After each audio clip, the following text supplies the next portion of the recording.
Thanks for listening to a brand new episode of Get Real with Kacey Kasem.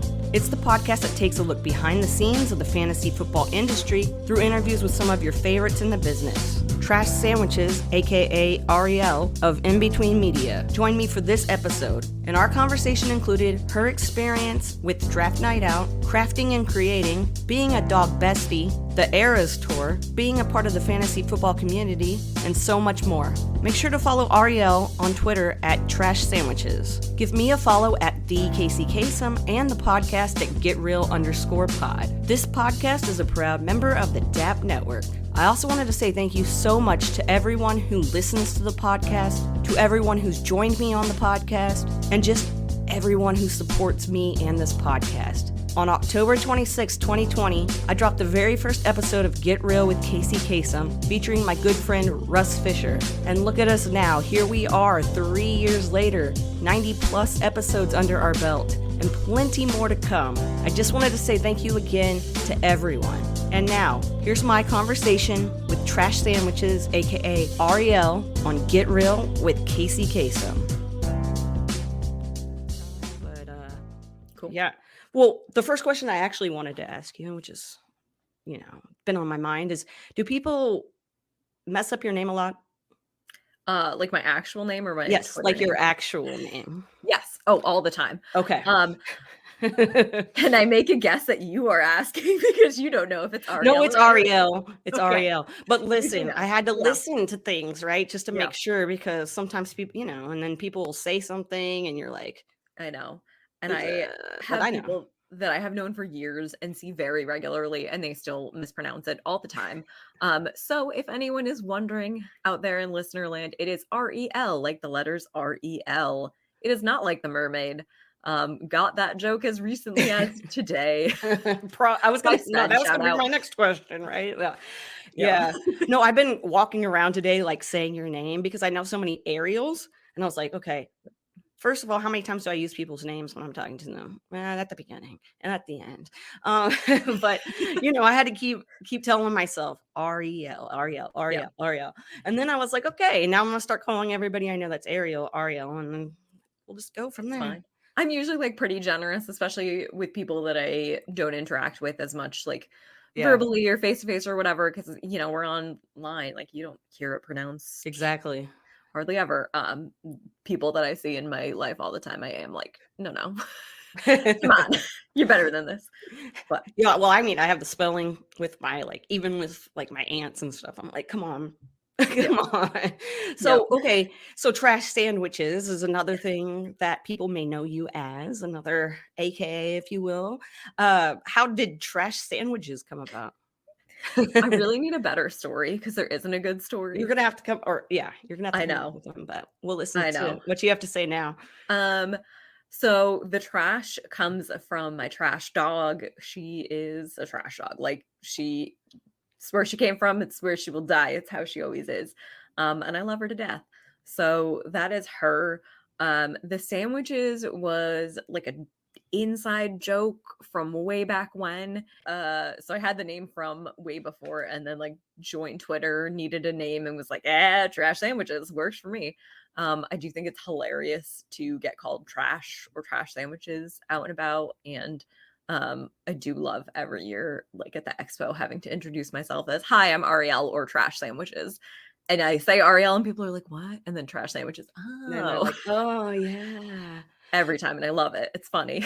It is. Well, yeah. And then bringing up the expo and getting to meet you and everything was something that I got to do this year. But the year before, you were there and little me didn't know what you looked like. So I had a hard time pinpointing where to find you. Little only me knew what you looked like and was way too intimidated because I was like, she's too cool. I can't just go up and introduce myself. Like, I got so much anxiety, man. I can't do those social situations. No, I feel you. I feel you on that too. So. I know. And then it was such a bummer after that we both were like, missed connection.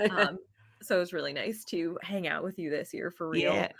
We get to meet up and hang out, and Russ was there. He's my homie. He's, great guy. DAP Network. That's where we are. Gotta plug it. So appreciate that, Russ. But yeah, so the expo, so fantasy football obviously is kind of why we know each other. Obviously, not just kind of why, it's why we know each other. But for the people listening who don't know you, or even the people who do know you, they might not know too much about you. So, like growing up, did you like sports? Did you like football in particular, or what was the vibe with sports during that time? Yeah, not really. I didn't watch a lot of sports. I didn't come from a sports family. You know, it was like a maybe we'll go to a Super Bowl party, and I was mostly in it for the snacks, I will be honest. Um, if we did watch sports growing up, it was soccer. Like I watched a lot of World Cup and things growing up. That's just what my dad was into. And then I found out later after I started getting into football that like he played football in high school and I Oh, can convince him to watch games sometimes. So now it's kind of fun. But it's totally the opposite of the usual like dad gets his daughter into football. No, I am the football one in my family. Yeah, I don't know. I wasn't too into sports. It wasn't that I didn't like them. I just like wasn't exposed to them in that way. It wasn't part of where I grew up, both in my house and also like here in Vermont. We are a sports desert. I hate it. It makes me so incredibly sad. yeah. Oh man. Because I was thinking about that today too. Going up the escalator, I was like, Vermont. Well, so so getting into football, like, do you have a team that you actually like, even though there's not really anything for for you right Yeah. there? If you ask me to pick a team, I would say the Bills. You know, they're like close enough. New York is our neighbor. New York City teams, like I don't want to be a Giants or Jets fan. Yeah, That's what I'm talking I can about. bandwagon a little bit. It's fine. Um, I don't know. I mean, the Bills are fun, and you know, if I had to pick, they're the team. But really, I'm more, I would say, a fan of football as a whole. I will say I am a very anti-Patriots fan. It's allowed. It's Yeah, allowed. exactly. And growing up in New England, I think that one I am very entitled to because they say they're New England's team and they're not. They are Boston and like the Mass areas team, and I don't want to claim them. Although I did maybe make a Patriots Bills bet with our FedEx guy at work this afternoon when we bonded over football. Look at these connections that we're making with this silly game. It's not a silly I game know. though, but you stumbled into it somehow. How did you find football? Yeah, stumbled into it through fantasy football. It was a home league with some college friends that we started after college. They like had somebody who I think I joined a year into it because they had somebody who dropped out. They reached out. I was like, sure, I'll give it a try. Started playing. I was like, I'll watch maybe a game or two a week. Then I was the classic pandemic story with pandemic hit, the league converted from redraft to dynasty, and I was like, oh, it's dynasty. I need to know a little bit Mhm. more. Started doing more research, fell down the rabbit hole because I was like, now I know things. Now I need to join another league. Then from there, I started on podcasts and like then got on fantasy football Twitter, and then it spiraled. That And now here we yeah. are. Believe me, I don't even know, like, when I started Twitter, I didn't start it for fantasy football, I just started it to start it, and then it, like, morphed into something when I started playing fantasy football. I was like, "Wow, this is easy to find the information I need," and so that Yeah. that was pretty dope, but yeah, to see the pandemic just kind of make it this massive thing, right? So many Yeah. people I got to meet because they found Twitter during that time, like the actual fantasy football space, so that's super dope. Yeah. And I actually joined Twitter before finding the fantasy football space too. I had joined like not too long before and I was considering a career change. And I talked to this career counselor who was like, oh, just get on, talk to professionals in the thing. I wanted to work in the museum sector. Maybe I was like, you know, quarter life crisis. So I joined Twitter and I was like, I don't want them to know my name. My name is way too Googleable, if you will. I'll do an alias. I'll, you know, covert research on the profession. One of the first posts I stumbled into was somebody with like a 10 tweet thread being like, here's why I'm leaving the museum world, and here's the ways in which it is. Am I allowed to swear? Yeah, Yeah. that's one of the things I need to Fucked add to up. my list to tell you. Oh, Yes, cuss as much as you want, but yeah. yeah. Yeah. So I saw that and I was like, well, I will stay with my job for now. And then found fantasy football and like, I guess it's wild because now that's kind of my job. That's just super That is a awesome. weird full circle that I never No, realized. but that's super awesome. I don't think I've had anybody on this podcast who said that they played fantasy football before they actually were watching football like that. So, hey, that's pretty dope. Yeah. It makes me seem like I know there's a lot of longtime football fans who kind of don't like people who come at it from fantasy and come from this background, but I mean, this is the burgeoning market for the NFL. They'd be stupid to not Yeah. accept it. And to all the old people, like, evolve or die. That might not be the first time I've said that to a group of people today, and I'm so sorry. Yeah, that is just how it is. And okay, so going back, you brought up being in a league with people that you went to college with. How was the college experience for you? What did you exactly pursue, and how did that go for you?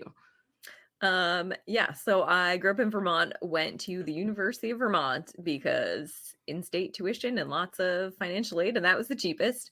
And it was fun, and I got like a really useless liberal arts degree, which I won't even get into the details of, but it is incredibly useless. Um, I got a good humanities background, as my mother would tell you, and then I did a couple years kind of in the National Park Service, or like couple national park gigs, then switched over to it was like a private nonprofit, but kind of national park vibes, if you will. Then from there to a community nonprofit, and that's kind of where I've well, I guess I'm like not really, I don't know, I'm still kind of in the nonprofit world in a lot of ways. So um I think the liberal arts degree definitely helps with that. And, obviously, like, I do fantasy football editing a lot now, or editing, and that's humanities degree at work. So it's, useful in that way, but I didn't study those like lucrative big money I things. mean, me either. I have a degree too, and my child learning and development is just sitting over there and collecting dust, and I'm like, whatever, It's live fine. live my life, do what I want, have a good time, and this is what's going on. So I feel you. And Exactly. well, okay, so editing, how did you actually fall into that and being able to be a part of a fantasy football site? Yeah, so that was 100% Seth Wilcock, our fearless leader over at In Between Media. Shout out to the whole crew. And, Seth is like, he is the captain that steers our ship, and truly just so great. He had reached out to me after I found myself in the fantasy football Twitter sphere. At one point we like just were talking about something. It was one of those posts that somebody put out that's like engagement farming, but the good kind, where they're like, shout out a site that does good work in the world, or something like that, Right. So I gave In Between Media a shout out. He wrote to me and said, have you ever thought about writing? And I said, nope. And he said, let's talk in the off season and you start thinking. And we met in the off season. I started writing. He asked me to do some editing too, which was like a skill set that I had. So figured I'd do that as well. And really grateful for that opportunity, because I absolutely would not be here without him, and like just a casual shout out in a DM, so. That's awesome. Yeah, Cool. Seth, I've had him on here. Yeah, Seth is a Yeah. great guy. He was on here. I was looking that up while you were talking about. He's in episode 67, so people should definitely check that out after this. But like, I had And Hoove actually, on last week. I was just gonna say, your last episode, fellow In Between Media. Yep. Um, Just crazy yeah, how that worked out, but I like it. And I great know. people over there. And we were talking all kinds of good stuff about In Between Media, because that place is the Yeah. jam. And it's just like, it feels like a family, and we try and, very much good vibes. It's a fun group to be part of. I love all of them. Yeah, y'all Yeah. were all like at the expo. So the Fantasy Football Expo, for people who don't know, is this giant event with all of us crazy fantasy football people who are just either in love with it or just in love with hanging out with people, So, but yeah, In Between Media was there. There were a lot of you guys there, and that's how Hoove said, that's how he determined where he wanted to be. So Yeah. getting to hang out with those people in person, what's that experience like? It was awesome. And we were hosting Draft Night Out, which he talked a little bit about. What he failed to mention was, or he kind of alluded to it, but yeah, we took over that event from somebody who'd been running it very successfully for many years with like 2 months notice. And it was all hands on deck to pull it together. We all had, our little bits and pieces, and it was so fun. It was really cute when Seth came to us at one night at like a staff meeting. Was like, okay, so I have this idea, or, I have this opportunity for us, but I don't want to do it without your support. Like, what do you think of this? And every single one of us was like, Seth, buy this now. Go, like, hang up from this call and say, yes, make this happen immediately. Right. And it was so Yes. cool.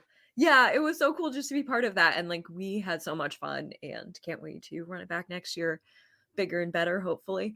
And it was so fun. Like, I describe the expo as like an internet friend nerd party, but in the best way possible. You're meeting all of your internet friends. You are all enjoying the same nerdy little hobby, and it's just great. Highly recommend if you haven't gone. To anybody listening, obviously you have gone.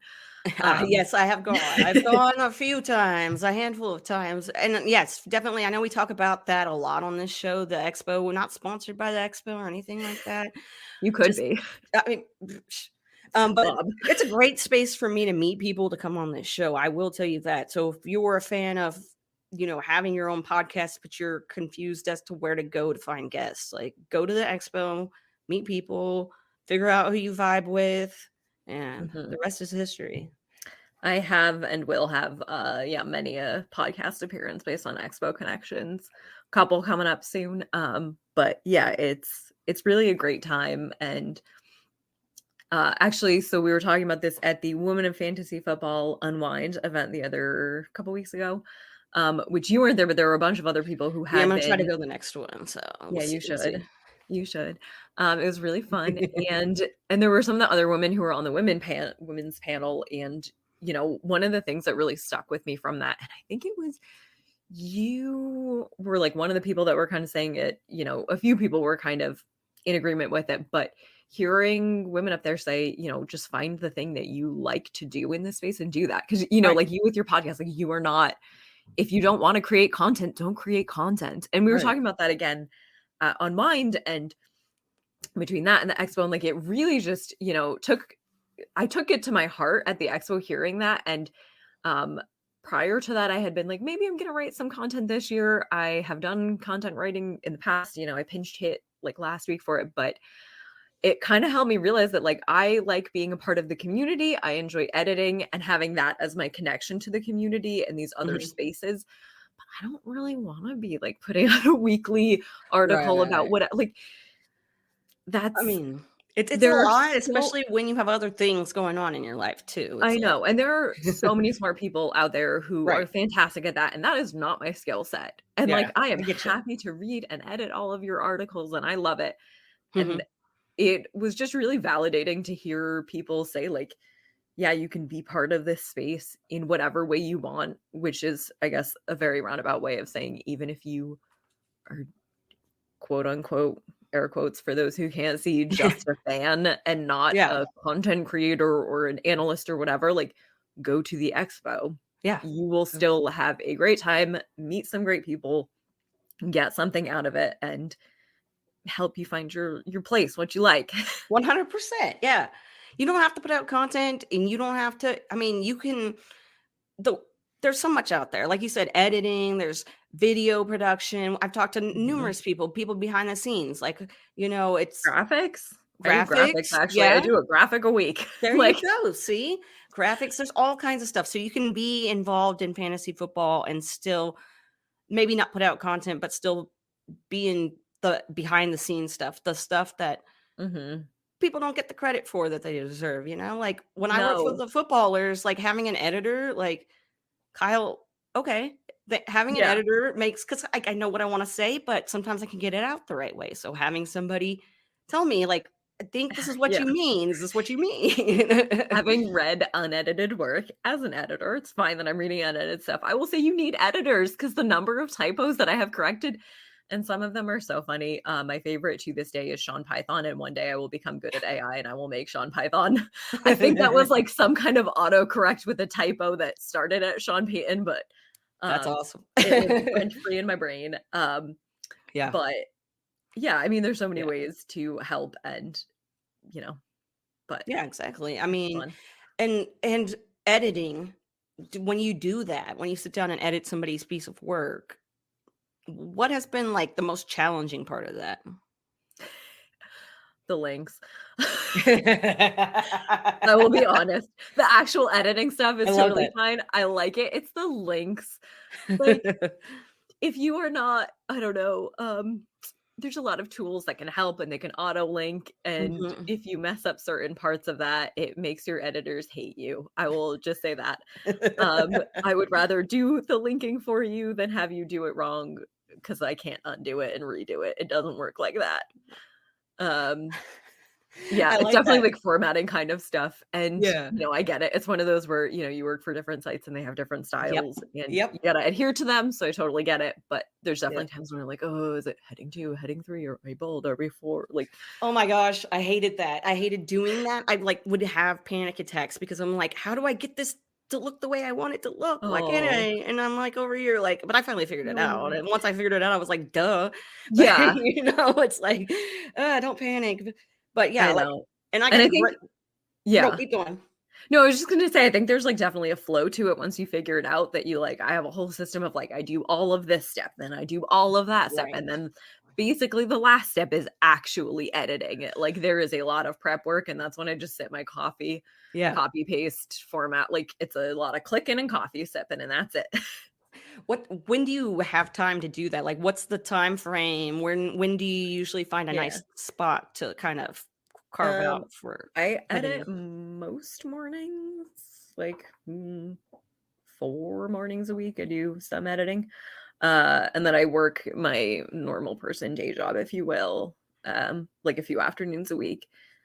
And I work some goofy part-time hours and maybe pay my bills, hopefully.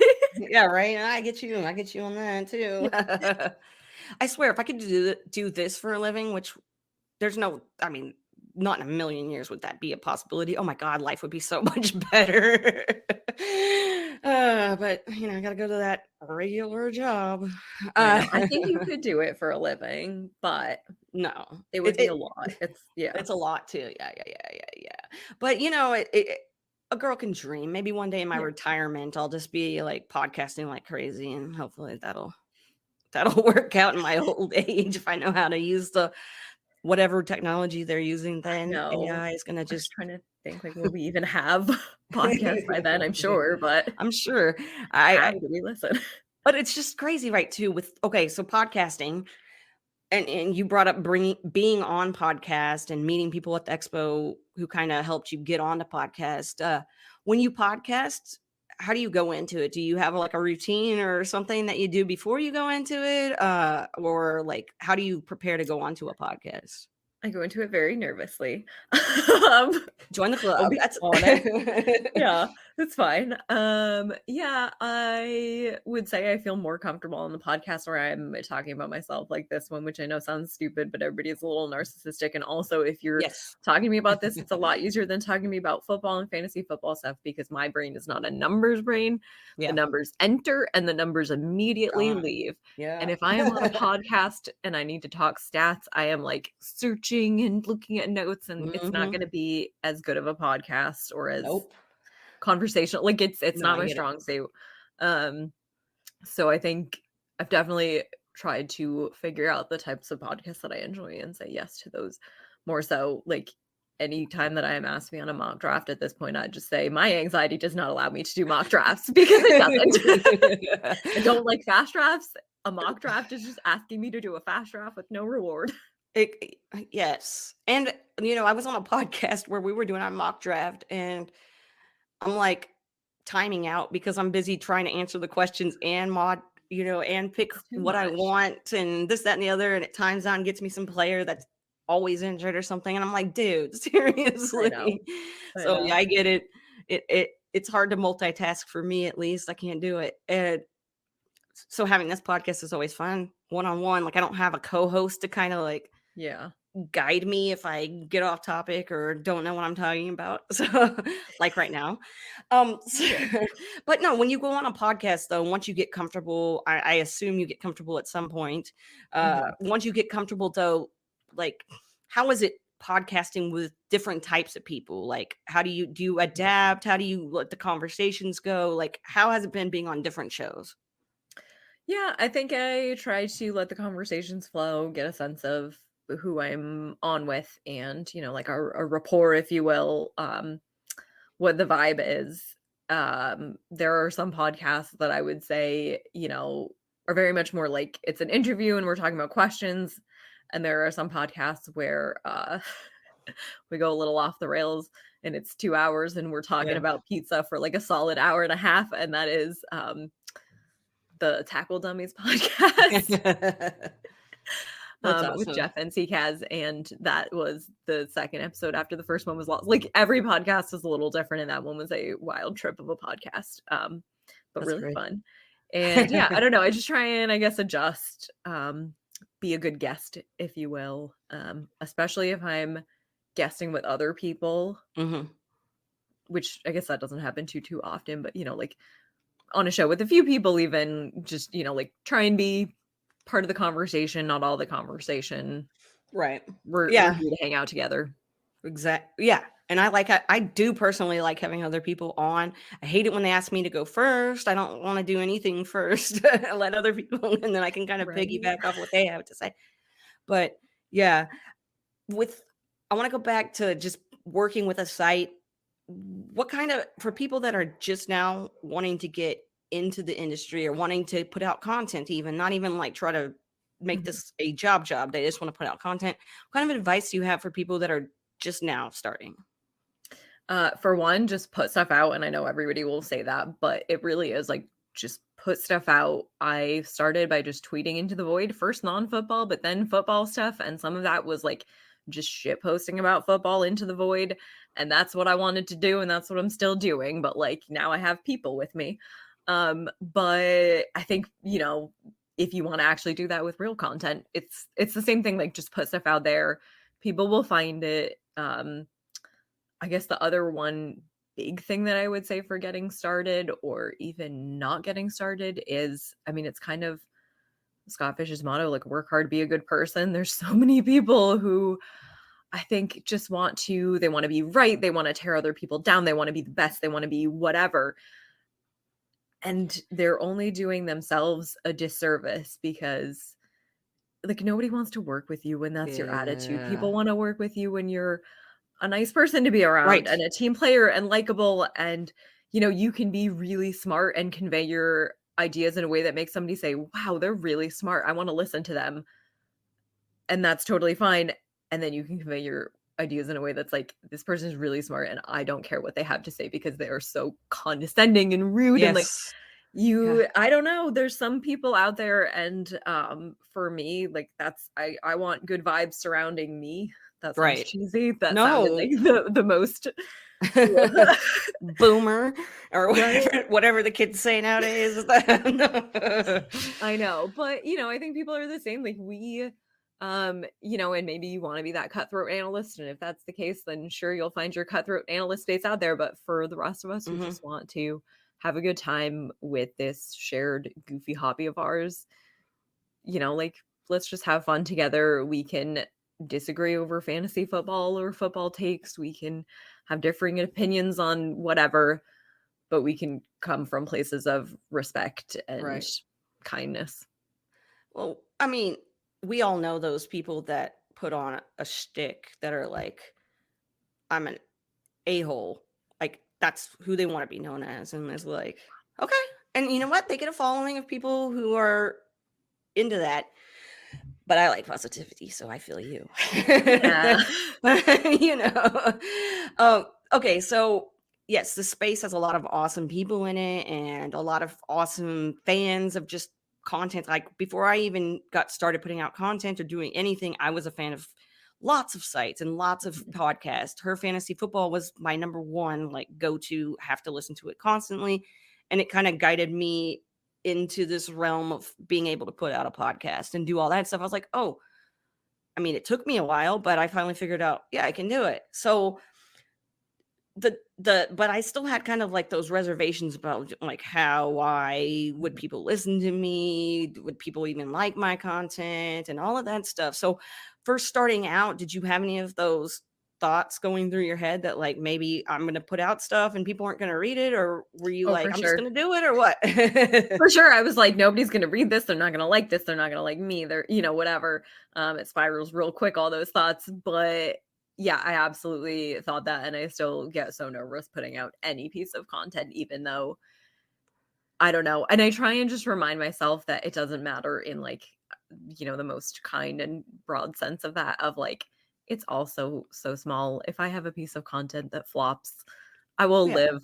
It will be Yeah. fine. The world will go on. I will maybe be a little sad for a day because I thought it was great and nobody else really cared. Right. But like, I And think, we've all been there. yeah, exactly. Like, So it's failure is part of it. And also, if I fail by just like didn't have enough of a reach, then so be it.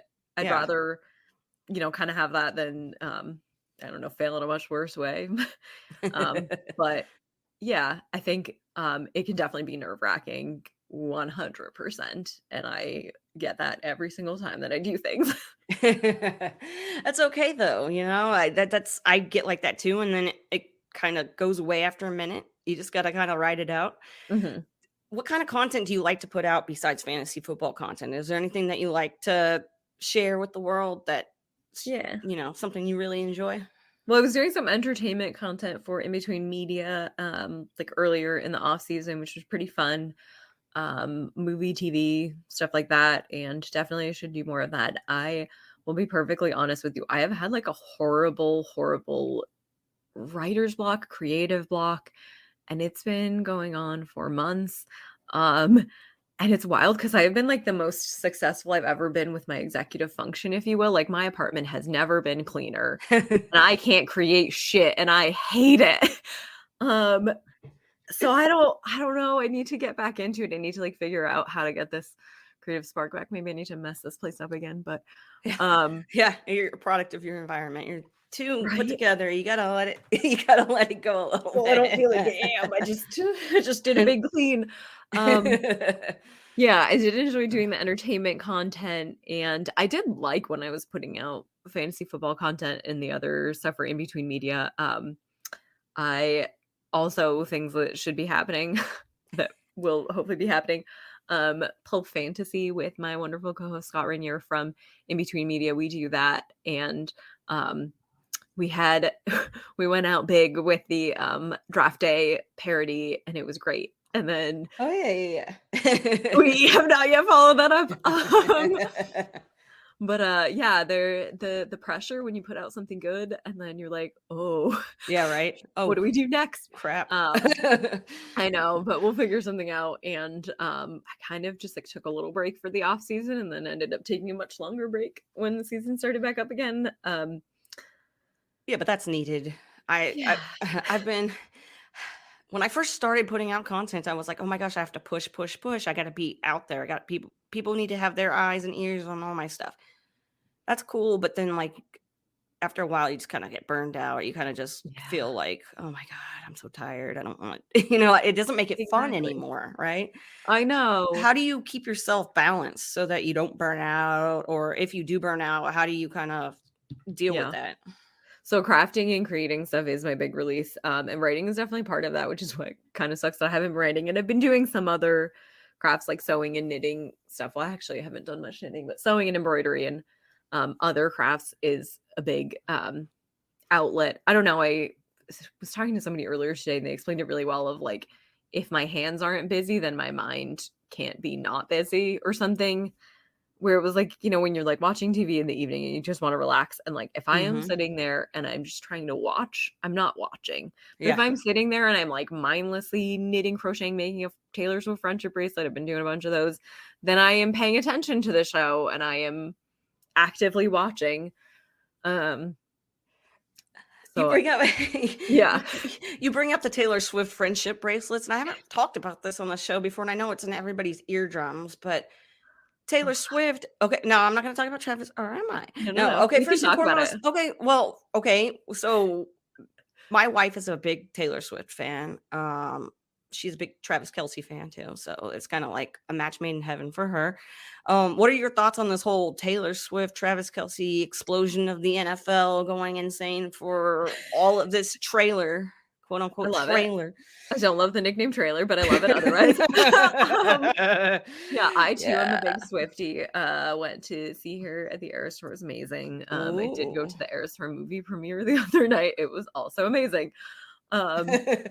So yeah, I love Taylor Swift, and I mean, I'm not like the world's biggest Chiefs fan, but who am I to dislike the tight end one for like, Right. the past 5 years in the NFL? Like, yeah, Travis Yeah. Kelce is great, and he seems like such a genuinely nice guy from everything that I've seen, and I love it. Right. I know people are getting burnt out, and like, yeah, we don't need to be focusing on her during the games. That's fine. We're not here to like be on Taylor Swift watch. Right. But I do love it, and I think they're adorable, and I think it's a very good partnership because as much as we football people might hate to admit it, like she has a bigger stardom than the NFL, nationally, internationally, all of those things. Mind blowing. Mind blowing. It is like it's absolutely mind-boggling to compare the two, and Yeah. yeah, it makes sense that the NFL is going to be riding on her coattails, but also Mm-hmm. like I love it, and I Yeah. want them to be happy. Did you watch SNL? I didn't watch it, but I did. heard good things, so I don't know. It was pretty darn funny. They had some good like Taylor Swift NFL bits, and they both had like the briefest of cameos. Okay. Like Yeah, I calling watched it. the Kelsey one where they pan to him at the end Yeah, of the yeah. segment. Yeah. Okay, so her cameo, if you will, is just introducing Ice Spice Ah, as a okay. musical guest. So like barely even cameos. Wow. But yeah, Taylor it was Swift pretty sightings, funny. guys. Yeah. Okay, big. And you said the concert film that's in theaters right now is also good to go Yes, and it's great. view.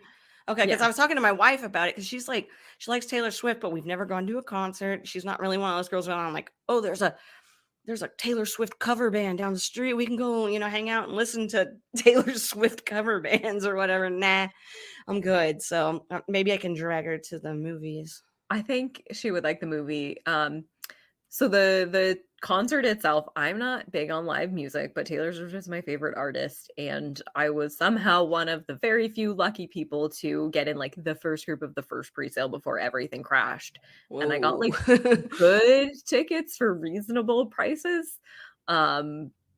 Miraculously. So that was truly amazing and like so much fun.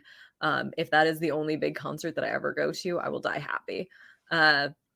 Seeing the movie, I was definitely a little hesitant because I was like, I don't know, like, Yeah. they cut some songs. That's bummer, but nothing too bad. The one thing that I was really nervous about, and this might help, like, what's the word that I'm looking for? Assuage some of your wife's fears. I kept seeing all these clips on TikTok or whatever, Instagram, I should say, because I'm not on TikTok. Me either. I'm not young. Me Watch too. them when they come to Reels. That's why I don't. I'm like, oh, I don't know.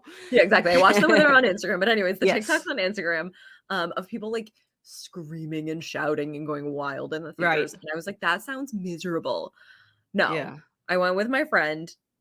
There was a very small section of people who were like off to the side dancing in a place that didn't impact anyone. We were singing along, everybody, but at like respectful volumes. You could still hear Taylor. We got a little loud at the louder parts and did some chants, but like everybody was just sitting in their seats, vibing and singing and dancing, but like good energy. Because I was doing the research. Thank you for doing that research. I think, because we see all these clips of the people up there dancing and singing really loud and making circles and doing all this stuff. And I'm sure some showings are like that. Maybe it's because we were at like the 6 p.m. showing and there was a bunch of kids and families and whatever, but like that's the crowd that I want to be in anyways for that. Right? I'm so like Taylor Swift concert. Like I go and see concerts, I have to have a seat now. Like that's just me going. So like we saw Kid Cudi and we were at the very top because I'm an idiot. But for Taylor Swift, we're like, okay, we'll the next time we'll really go in. I'm like, dude, I'm waiting for her to be in like casinos or something in like 30 years. I can't do this. That's like, but it's like taking over. I don't know. I know. Like I was big into NSYNC when I was younger and I thought that was taking over. And then here we are, Taylor Swift. Oh, This I know. is not a Taylor Swift podcast, but it is an interesting topic. It is interesting. And I totally get the seat thing. We were in like row 10 of the bleachers. So we could still like kind of sit. Yeah. People were still sitting for like some parts and you could kind of like, you could get away with sitting for a good chunk of it. A little bit. Yeah. We're 30. Like I'm not standing. No. 3.5 hours. Way too old for that. No joke. Like we went and saw Good Charlotte a couple years back and Sarah was sitting down in between sets, just up against a pillar, Yeah. and like security came over and was like, "Are you okay?" She's like, "I'm just old." So Yeah, like, it's let like, me enjoy my music sit while still down. having Yeah. fewer back pain tomorrow. I don't even wanna say Ugh. no back pain, but, like And then no back. Yeah, there will never be. You can just go to sleep and wake up with back Right, pain. So exactly. it happens. Okay, so s- let's get away from Taylor Swift for a little Yeah. bit. I know. If you guys were here for Taylor Swift content, not concerts, content, then I'm so sorry. We're about to move on to something else, but it's cool. It's cool. Maybe we'll come back. We don't know. So, so okay, you are on Twitter. You see interactions between people all the time. You interact with people and all that's how cool is it? Because I say it's cool now. I can finally admit that it's cool. How cool is it that people like know who you are or know what your content is or whatever, or come up to you like at the expo and know who you are? It is so cool. Every single time this year and last year that somebody knew who I was, like, either recognized me before I said anything or knew it once I said my name, like, it is wild and humbling, and I feel so, so unworthy. And every single one of those interactions that I had, just know that I was very much trying to play it cool and not be awestruck by, like, "You know who I am?" It's wild. I feel like the smallest of tiny, tiny little fishes, and like it is weird that someone would know my little fish name. Um, Yeah. No, I get it. I get it. It's really, and I know that when I go up to people too and I'm like, "Oh my gosh, I'm a big fan of yours." I hope that they would take that as a compliment because I sure do when people come up to me. It's yeah, I don't know. And then taking my family with me, like they think I'm like the biggest rock star in the world, even though I'm not. I'm just like, I cool. I gotta love get that your family comes with you. I think my sister's gonna come this year. She came the first year I went. The first year I went was just a disaster, and I was just hungover Um, like all Sunday, so I didn't get to participate in any of that fun. But yeah, it's a blast, and I know we were talking about the expo, but you brought up draft night out and that fun mhm. live draft experience. And also Scott Fishbowl has a live draft as well that I got to run this year in Dallas, which was like a lot. I know you described the process of in between media taking over and doing all that. And I had Mhm. gone to those draft night outs before. Even when Dallas had the fantasy football convention that was here, they were kind of just in the beginning stages. So been around there, and I didn't get to go this year because I was doing the Queen's Classic, but that's Mhm. to be determined for we don't know what's going to happen in the future with me, There's but just I'd like the to timing in the future, I'll say.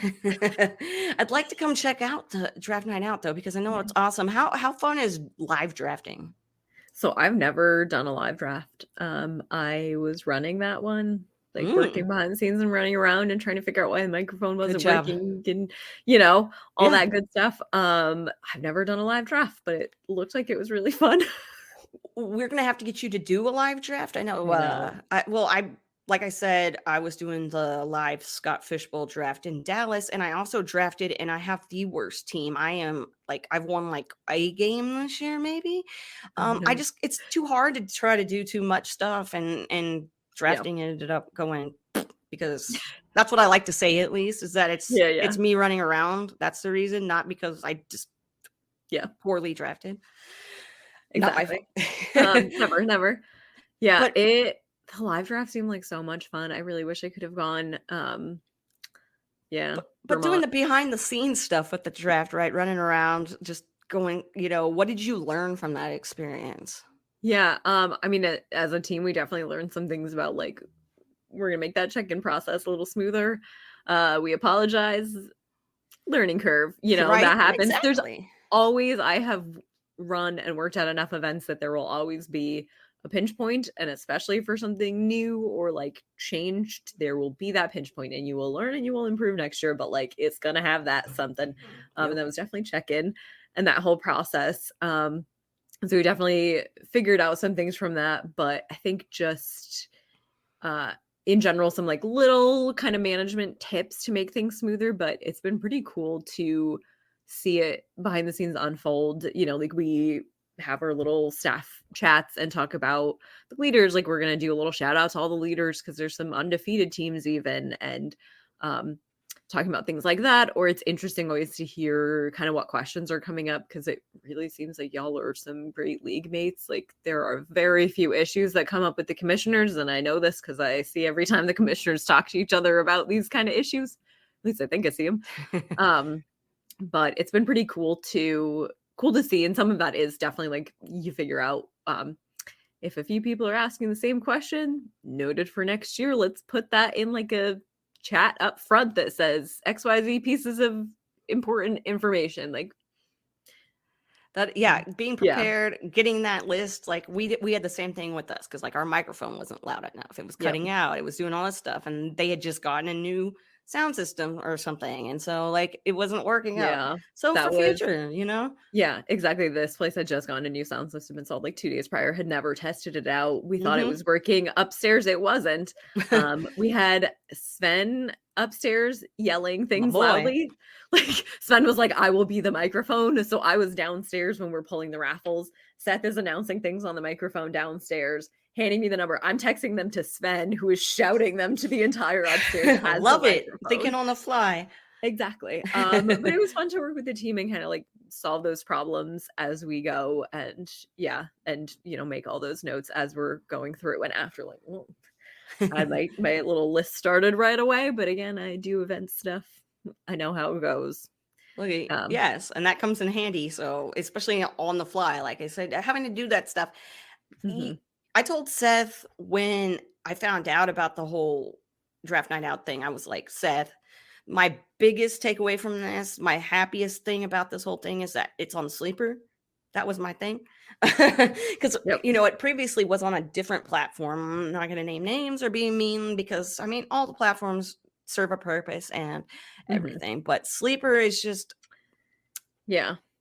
People like hearing, not everybody, because I had somebody leave my league this year because we did it on Sleeper. But yeah, when people hear Sleeper, they're like, okay, cool. Yeah. And that was something that going into it, one of the conversations that we had was trying to figure out which app and pros and cons, and Sleeper was hard. The clear winner, because we were like, the convenience, it is the one. Right. Sleeper, you are the best. We love you. We do. And you guys, exactly. Then I remember Sleeper starting out, and now where Sleeper is. It's super awesome. And I know. And then now we all love it. And yeah, it's my first year in a while where all of my leagues are on Sleeper, because my Scott Fishbowl League is on Sleeper. Lucky you. My Scott Fishbowl League is on Sleeper, so I got excited about that. But then the Queen's Classic is on ESPN. And I had just gotten rid of my last ESPN league. No offense. These are all personal preferences. Everything is served a purpose. I've been on Yahoo. I've been on my fantasy league, Fantrax, But we're allowed to have our favorites. We're allowed to have our favorites, just like kids. We're allowed to have our favorites. Just kidding. I don't have kids, so I can say that. Yeah, exactly. But you can tell. I can see these parents, and I know which one's their favorites. Yep. Don't lie. Oh, yeah. You're a dog mom, correct?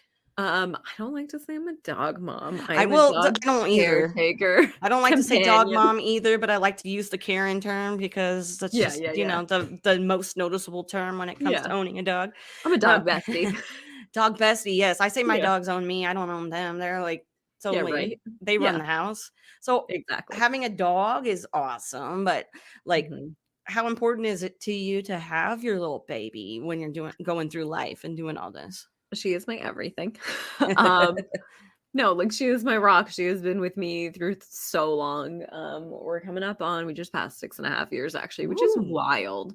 Because I did not think I would be anything anywhere related to where I am today when I got her. And I am happy to have her by my side through all of it. She is a massive butthead. And like kind of a huge pain in general, but she's also really, really sweet. And like, before this podcast, she was just looking at me like, could I just have some more pets and cuddles? And it was so sad to be like, please give me an hour and then we'll have all the pets and cuddles for the night. But yeah, I mean, she's so sweet, and it's great. And also, like, we haven't talked too much about mental health, but it is no secret that mental health is a thing. Oh yes, it definitely is, to say the least. And like, she is what gets me out of bed and gets me walking and like doing things throughout the day a lot. Pets are just something, man. I had to like a breakdown in my old doctor's office where I was just like crying because I couldn't afford something or something, right? And she's like, "You've got a lot of anxiety. You should go home and pet your dog." I'm like, "Is that what you're prescribing?" Yeah. I mean, it does help though. It does help. help. It does help. My doctor actually has a dog that comes to her office with her, and he's so sweet, and he just wants to stick his head in your lap and like happy to oblige. Dogs are so great. They Dogs really so are. great. And like just animals in general, and Yeah. it's so fun to have them, and I think they bring like just so much joy to my life, to everyone's life. So shout out to pets. Shout out to pets. Well, okay, so speaking of animals, I asked Chat GPT earlier to give me 5 questions to ask you, random questions, random Okay. podcast questions. So, are you okay with answering a Yeah. couple of Let's play AI Chat questions? GPT questions. Okay, Chat GPT questions. Here we go. Okay, so I was talking about the animal part. If you were able to talk talk to and understand one animal for one day, what kind of animal would you talk to, and what kind of question would you ask them first? Okay, well, the obvious one is my dog for obvious reasons. So We said that I will earlier too. say when we were that. doing this. Right? Like, how am I not gonna say my dog? Right. And I'm gonna tell her, like, sometimes I have to work and it's fine, and I'll help you after, and I'll make sure you're taken care of. Anyways, if I could talk to another animal, but I have to ask them questions. See, that makes it a little Well, if you harder. okay, you can talk to Yeah. you can talk to the dog afterwards. You can talk to Okay. not the dog, but your dog afterwards. But what Okay. is one question that you have always wanted to know? What goes on in your mind? Like from my dog or from any dog or Just how about your dog? If you were talking to Yeah, your my dog. Well, I know you've had a lot of trauma in your life, but why do you hate dogs so much? Because That's a dogs are not all bad. Dogs are not all bad. That is a great question, and we will never know this answer. We will never know. I mean, we might nowadays with all the technology. I'm reading these AI questions. Yeah, that's Okay, fair. so that was what the first question I asked you. All right, here's Okay. the second one. Okay, here we go. If you could if you could swap lives with any historical figure for a week, who would it be and why? Historical figure for But a week. I'll open it up to just anybody in general if you want to go that way. Either way. Ooh, Anybody that you would actually want to, or is there nobody you just like your life so much for, you don't want It's not that to I step out and say so. yeah. No, I mean I It's like not that my I life, but I'd like like to my life so much, but like whose Yes, life you do do. I want? You know? Exactly. But I mean, I would be like Jay-Z or something. So Yeah. Well, okay. What's real stupid is that the first answer that popped into my brain for the historical figure is Ada Lovelace, who was one of the first computer programmers. And also, like, I don't like computer programming. I don't do that, but she seems like a really cool woman. And a lot of what I'm going to nerd out for a second because this is a cool fact. So she's considered the first modern computer programmer or something like that. And a lot of her programming skills and background and things like that came from the Jacquard loom, because Jacquard looms are essentially like all programmed with these computer, like proto computer cards to get the patterns in the fabric. And like, I'm, okay, so maybe this is actually a decent answer. There That you came into go. my mind. See, look, you just stumbled right into that one. It's great. One of my kind of like niche interests is I really like fashion history and like the socioculture around fashion history. And so to have this woman who was like very knowledgeable and pioneering and coming from this traditional woman space of like jacquard and loom and that kind of work, but also she was this brilliant mathematician who's considered like the first computer programmer because she took these skills and transferred it. And I think that is so incredibly badass. Because like shout out to women and shout out to crafts and the way that people will undervalue crafts. Okay. That's a whole I got a other side question. No, I've got another question. We got another lighthearted question. You're right. Come on, bro. Yeah. So no, I already asked that question. Okay. If you were to create a holiday, any holiday, what would the holiday be and what would we be celebrating? Celebrating just like a day of relaxation, taking it easy, like kind of like a treat yourself kind of day, but like doesn't need to be like totally like shopping based. Like it can be like, well, I guess that you can also treat yourself by just like sitting on the couch, but like day of relaxation. It will also involve a lot of food and snacks. Like, we are doing everything that we want, but nothing will be work, and we will be comfy and cozy, and we can wear like our most comfortable clothes all day. Oh my God, I want this holiday so bad. Right? Like pajamas, sweatpants, hang out on the Please. couch and like have a big party with your friends, do a movie marathon, and just Please be a let it bunch be of on people, Monday right? too, so we can have like a 3-day weekend. That sounds so good. I want Yeah. it. Or it's a Wednesday and all the Or a companies are like, Wednesday? well, it's a Wednesday, so we'll just give you the Monday, Tuesday, Yeah. Thursday, Friday off around it. Yeah. Maybe that happens. Maybe. I mean, one can hope. I You know. brought up snacks. And the next question is, if you could only eat one cuisine for the rest of your life, what would be that cuisine that you had to eat? If we're talking like ethnicities, Italian, See, that was my second pasta, today. I was trying to and debate. pizza, Yes. everything. What's your Carbs, favorite? What's cheese. your favorite pizza topping? I'm kind of picky about pizzas, or if you want to know more about when pizza takes, it's the Tackle Dummies podcast. But Plug. um, I like it. I like it. right. The best pizza I ever had, though, which you do think I talk about on there. Well, actually, I don't remember if I called this the best pizza on there. I really like, there's this really good like barbecue pulled pork pizza, and I had coleslaw on it, and just bear with me because it's great. Okay. Well. No red sauce. Okay. Red sauce on a non-traditional pizza is an absolute no-go. I have firm Yeah, beliefs. I get that. I do get that. I do get Been that. burned too many times.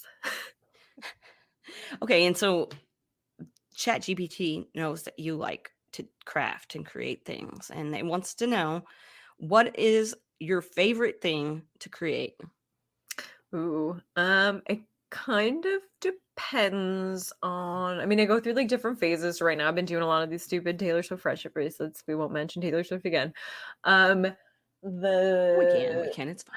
Yeah, the big one that I probably have always come back to for so much of my life, because I remember doing this like probably in high school, but probably even before, is I like to take clothes usually from the thrift store and just like DIY them. Like, you're a big thrifter, you know that you can go to the thrift store and there's something and you're like, this is so cool. And those Yep. pants are 2 inches too long because Yeah. I am not that tall of a person. Yeah. Or like, All the there's a time. lot of dresses that hit at very unflattering lengths.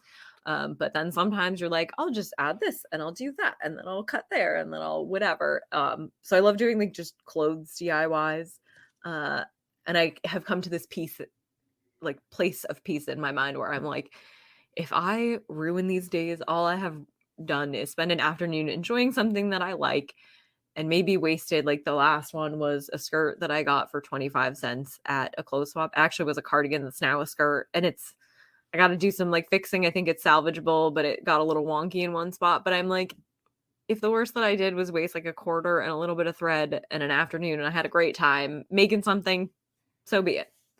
So that's kind of my like go-to craft for my life, if you will.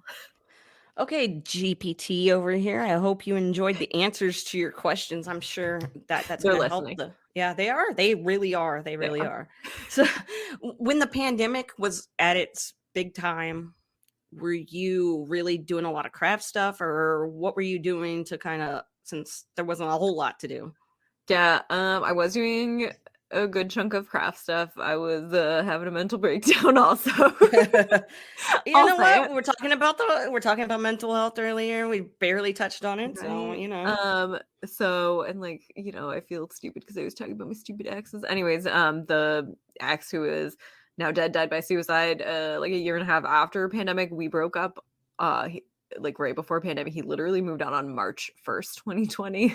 So then like 2 weeks later, like, shit hit the fan, and I was like, oh, cool. So I'm stuck in this apartment that I hate with all of this trauma and baggage and awful memories, just like me and my dog, and we can't leave and we can't do anything. So yeah, I think I did a lot of knitting at that point, but to be honest, I couldn't tell you anything other than I remember feeling awful.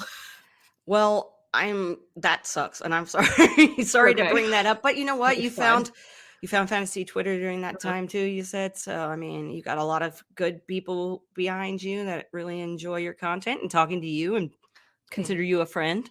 So, thank you.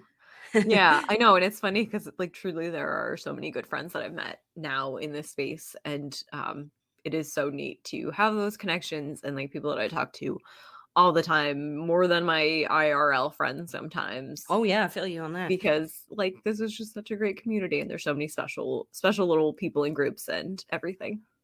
That is great. Do your in real life friends know that you do fantasy content or edit or do any of that fun stuff? They do. They don't understand it too much. I have like one or two friends who plays in like a little casual fantasy football league and has for a while. So she'll like show me her team or ask for thoughts on things, which is fun. Um, they know they are not in this world, and so they're like, good for you, you have fun. Right. And with my family, like my parents were real supportive. They watch my dog when I go out to the expo and whatever. And they're like, they don't know any of this, but when I'm down there working remote for the day and I'm like, I need to do things, they're like, okay, have fun, go do your podcast or whatever. Like, sure. That's dope. Hey, Yeah. that's dope. And it's thank you, parents, for watching her dog Yes. when she goes out of town because holy crap, dog boarding is expensive. And I have no one around here that can watch my dog because one of them is an asshole.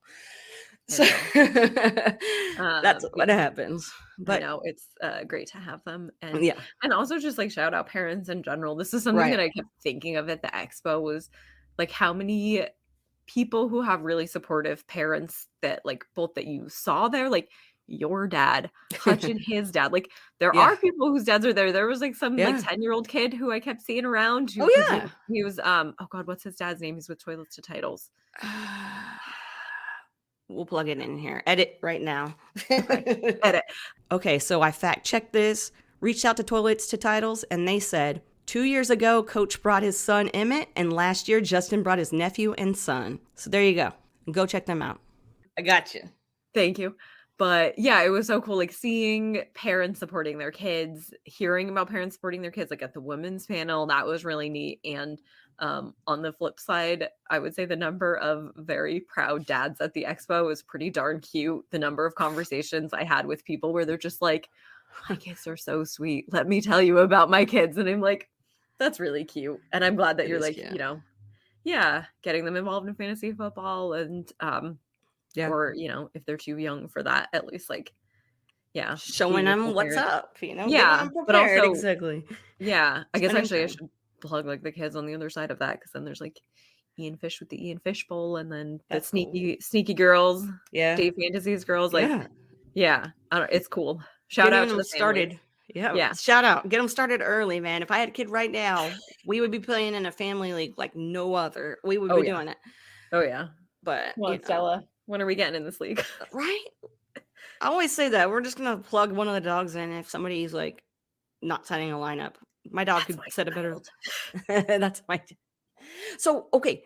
So you've talked about dynasty leagues because you kind of converted to dynasty in that one league.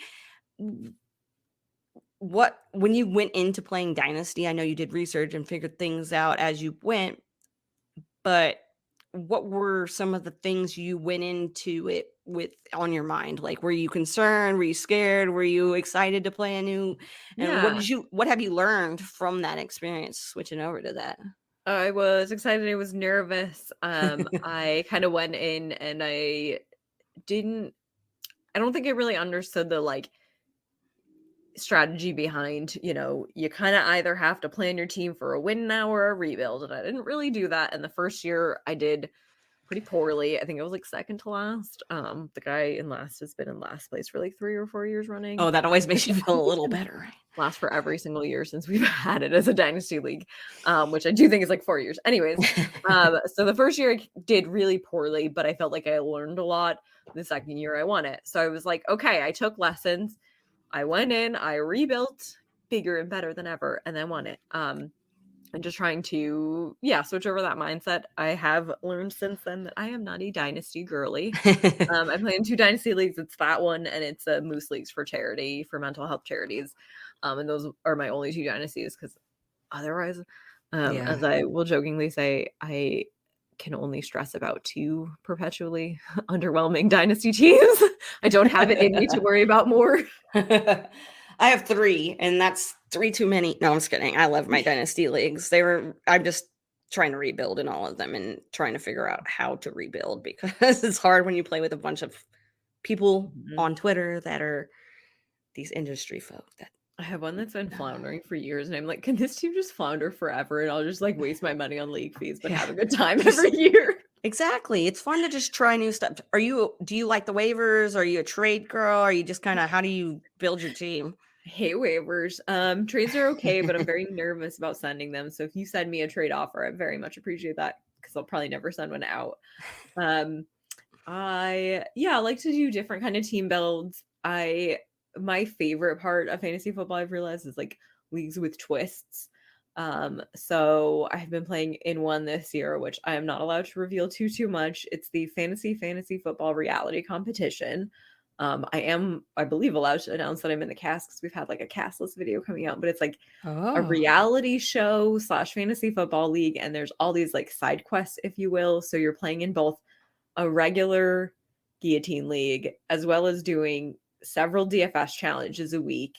And then also there's some other twists thrown in, and like it is perpetually ever changing chaos. And it kind of tickles that spot in my brain. And I got very into it where I was like, I need to win. That is, wow. That's super dope. Yeah. I don't know. I kind of realized that I like a little something different in leagues. Like, give me a league that has really goofy scoring settings or something to, make it a little bit more interesting. That being said, I also have a league that is like the most, I don't want to say standard of settings because it is PPR, but it's very much like a basic 1 QB league. And we all very intentionally wanted that like balance of a 1 QB league. It's a bunch of fantasy football people. Shout out to the Crushing It League.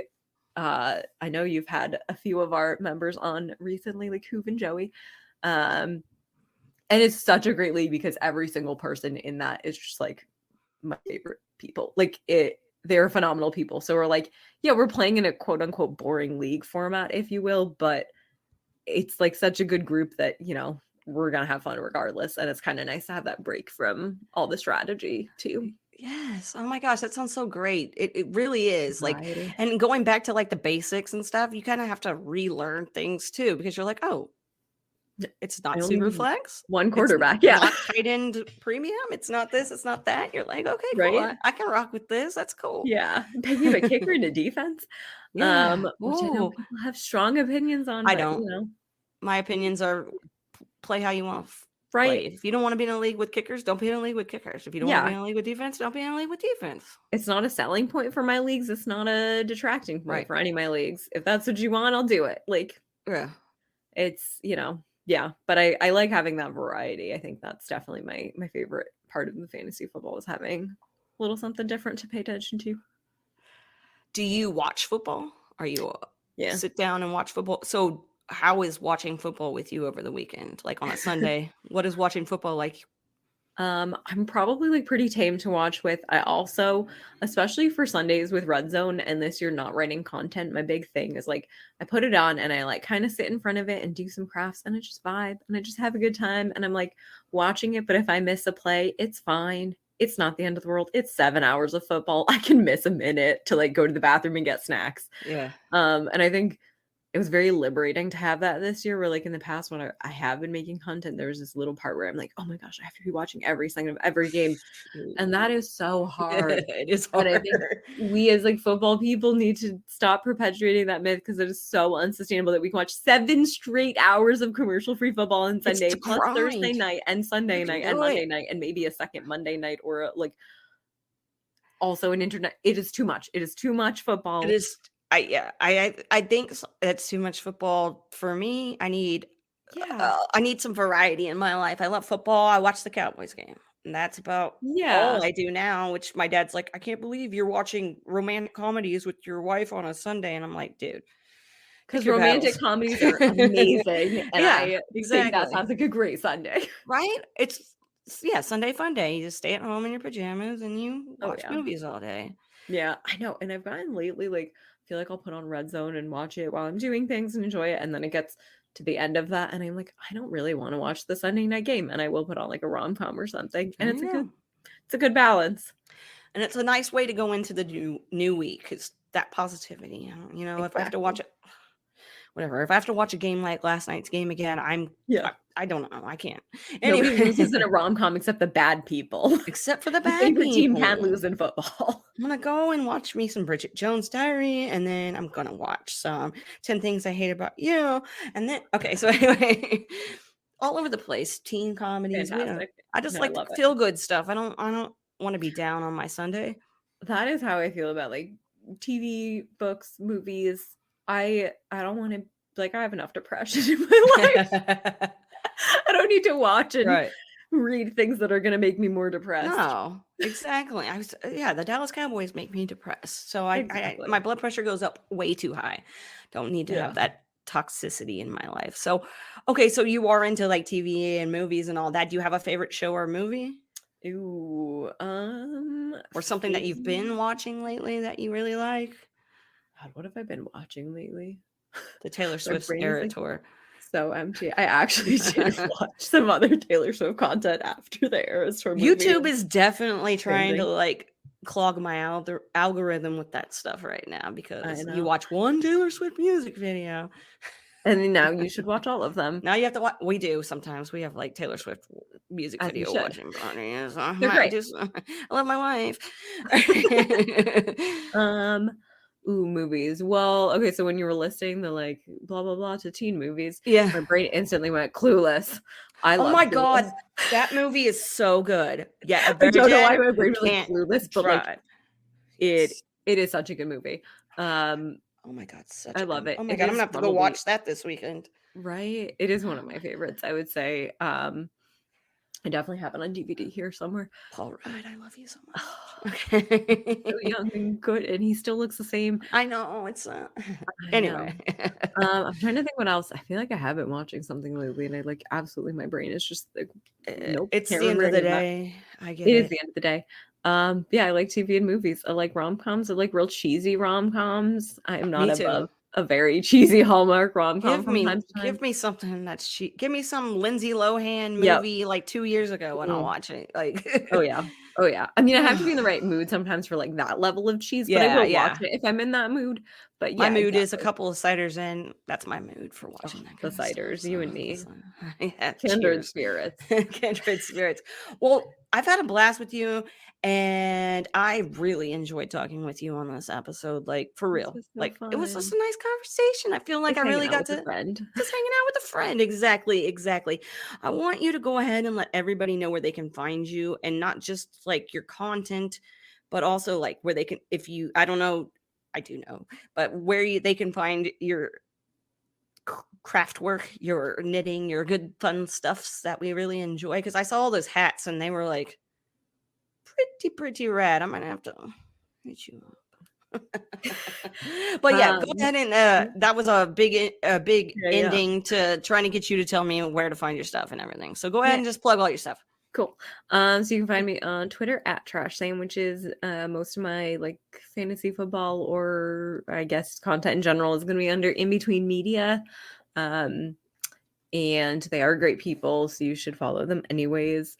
The crafting stuff, I do vaguely have like a crafting handle, making stellar things. I don't really do anything on it. I kind of just put all that stuff on my main account now.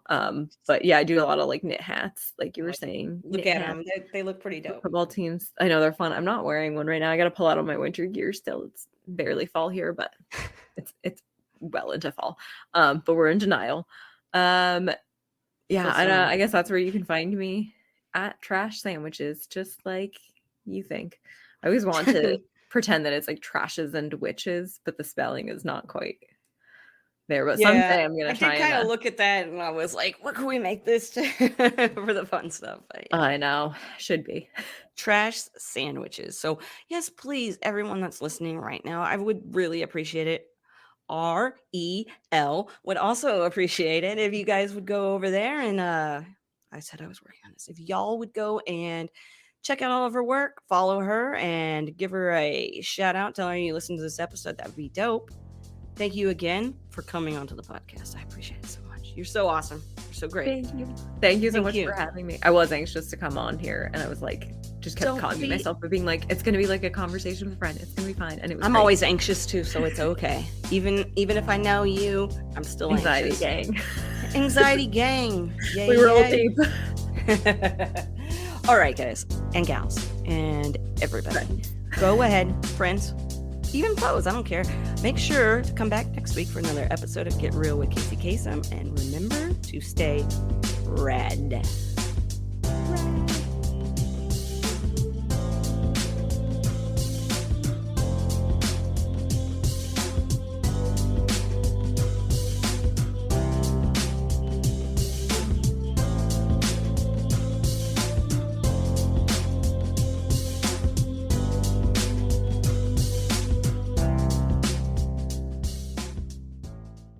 Time to get real, everybody.